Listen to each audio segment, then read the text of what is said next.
They have been waiting for more than 2 years for justice, and today the family of Officer Dan Besant faced the trigger man who took the life of the Oceanside police officer.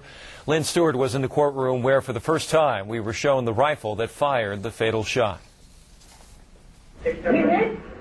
Sprayed with bullets after making a routine traffic stop, officers call for help. Aiming to kill. The gang member accused of pulling the trigger of this .22 caliber rifle was just a teenager. This was an unprovoked surprise attack. His deadly precision from almost 400 feet away, no accident.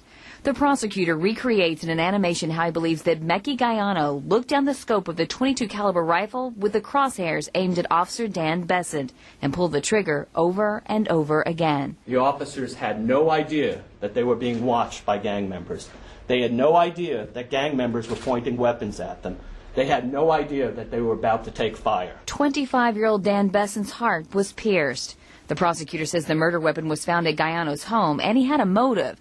As a young gang member, he was working his way up by trying to gain status and respect. The more serious and violent the crime committed by the young gangsters, the more status and respect the gang member gets. 2 other gang members allegedly unloaded their handguns, firing at Besant and the other officers. Their intent to kill posted on their MySpace sites. The prosecutor says in a jail interview that Gaiano said one of the other gang members admonished him to, quote, make sure you have a clear shot. In order to understand this case, you have to make sense out of a senseless act. Lynn Stewart, San Diego 6 News.